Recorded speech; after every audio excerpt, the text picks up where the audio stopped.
क्या आप जानते हैं भारत में एक ऐसी रानी थी जिनके बारे में कहा जाता है कि वह युद्ध भूमि में पुरुषों के भेष में उतरती थी और दुश्मनों का खून बहाकर ही सांस लेती थी।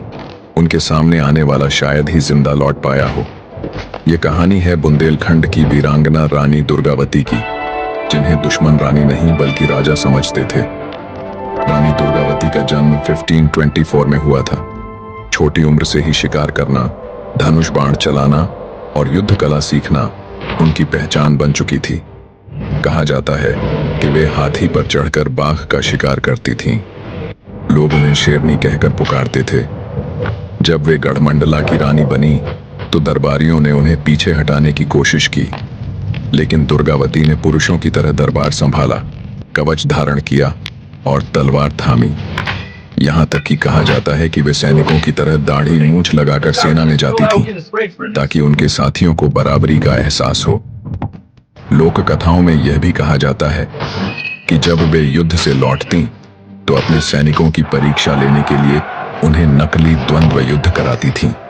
जो जीतता उसी को दरबार में विशेष सम्मान मिलता। भले ही इतिहासकार इन कथाओं को सच मानने में हिचकिचाते हैं, लेकिन आम जनता में उनकी यही छवि बनी कि वे क्रूर भी थीं और न्यायप्रिय भी। 1564 में मुगल सम्राट अकबर का सेनापति आसफ खान उनकी रियासत पर चढ़ाई करता है। दुर्गावती ने युद्ध में अपनी पूरी शक्ति झोंक दी। कहा जाता है कि उन्होंने 3 दिन तक घोड़े और हाथी पर चढ़कर दुश्मनों को मौत के घाट उतारा।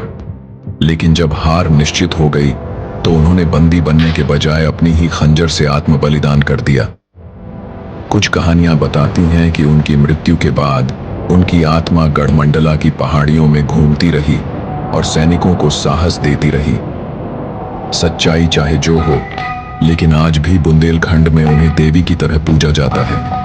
रानी दुर्गावती केवल एक शासक नहीं थी, वे उस भारत की प्रतीक थीं जहां औरत जंजीरों को तोड़कर तलवार उठाती है।